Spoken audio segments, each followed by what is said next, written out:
Good afternoon. We had sunshine today, and tonight clouds will fill in with a low of 10 in Sioux Falls, 0 in Aberdeen, 14 in Pierre, and 17 in Rapid City. Eastern KELOLAND will start our day off with our high, cooling down as we head throughout the day with a high of 16 in Sioux Falls, 7 in Aberdeen, 24 in Pierre, and 31 in Rapid City. We have colder temperatures ahead, but the weekend warms up. KELOLAND's First at 4 starts right now. Live from KELOLAND Media Group, KELOLAND News First at 4. South Dakota State Senator Julie Frye-Mueller's suspension is over. We look at the decision by lawmakers to reinstate her while also censuring her. Plus, a jury has acquitted a man of the most serious crimes in connection with a murder trial.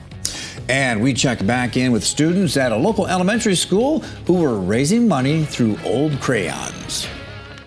Good afternoon. Thanks for tuning into First at 4. I'm Kelly Volk. And I'm Don Jorgensen. Developing this afternoon, the South Dakota Senate has censured one of its own as they reinstate Senator Julie Frye-Mueller. A censure is an official reprimand. And while Frye-Mueller was reinstated as a senator, she will have to limit her interaction and contact with the staff of the Legislative Research Council to just the director.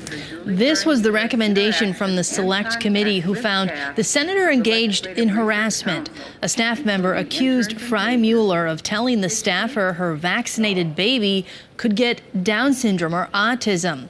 The staffer also alleged the senator claimed vaccines will be fatal for the baby. Frye-Mueller denies discussing Down syndrome, autism, or death with the staffer. She told the Select Committee that she does not believe vaccines kill babies. Authorities in Omaha, Nebraska say the suspect who opened fire inside a Target store on Tuesday had 13 loaded magazines. A store employee hid in the changing rooms recording this video during the shooting. Police say that they ordered the man to drop his AR-15 style rifle multiple times, and that's when an officer shot and killed the suspect. No one else was hurt. The Target will remain closed until tomorrow. And Omaha police are asking the public with information on this shooting to contact law enforcement. A college bus carrying several people flipped on its side this morning near Des Moines, Iowa. The bus, which belongs to Iowa Wesleyan University, was carrying 10 people. 5 were taken to the hospital. Authorities say most of the injuries are minor. A sheriff's office is trying to figure out how the bus ended up on its side. All right, let's get a check of our weather. We've had some sunshine today. It doesn't feel too bad out there right now, Megan. No, it doesn't, Don. We are still a little bit on the chilly side in Eastern KELOLAND. That will continue the next couple of days, but this weekend looks to warm up. Right now, with that sunshine, we are at 18 degrees in Sioux Falls with just a very light breeze. Much of the same across our region, 18 in Aberdeen with those blue skies. And in Pierre, just a little bit breezy, a west wind at 10 miles an hour, 33 degrees. And mostly sunny skies in Rapid City as well with 32 right now. Our afternoon temperatures have been in the teens and 20s across Eastern KELOLAND with 30s the farther west you go. And like I said, that's going to change the next couple of days. Tomorrow afternoon and throughout Friday as well, we'll have plenty of cold air in Eastern KELOLAND, but that does get out of here by Saturday morning. Speaking of that cold air, we have a wind chill advisory in place for those areas in blue across northeastern KELOLAND. We could see those wind chills as low as -30 for the day tomorrow. For tonight, clouds filling in as we head through the night with a low of 10 for Sioux Falls, 1 in Aberdeen, 14 in Pierre, and 17 in Rapid City. Tomorrow, Eastern KELOLAND, with those cold temperatures, we'll start our day with our morning high, cooling down as we head throughout the day.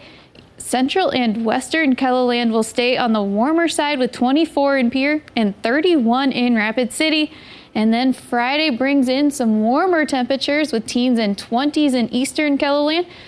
30s, 40s, even nearing 50 in Rapid City, which leads us into a warmer weekend. We'll have more on that in just a little bit. Thanks a lot, Megan. Governor Noem signed the first bills of the 2023 legislative session. The first was a bill that cuts how much employers have to contribute to unemployment insurance. The governor says the 0.5% tax cut will save $18 million for businesses. The bill also changes when a surcharge is imposed on the unemployment insurance trust fund.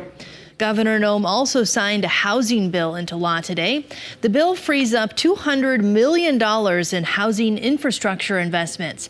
Due to the bill's emergency clause, this funding is available right away, which allows it to be sent out prior to this year's construction season. The goal is to build new housing across the state so more people can move to South Dakota to fill open jobs. There was emotional debate Tuesday in Iowa over a bill to ban gender identity from being taught in schools. The proposal says that parents could sue a school, that is, if there's any instruction about gender identity in elementary or junior high.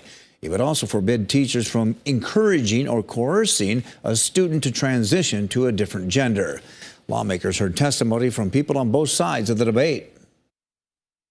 Children should not be subjected to gender identity at such a young, impressionable, confusing age, which I believe should extend from K through 12. Gender identity is rooted in feelings and emotions, not science. Please protect the children of Iowa and support this bill. Me and some of my friends got made fun of and called homophobic slurs. I feared waking up on a school day and sometimes even begged my parents to let me stay home that day because of these kids. One thing that helped me was when my teacher and principal were supportive listeners and took action against these kids. That would be impossible if this bill was passed, and no kid deserves to go through that.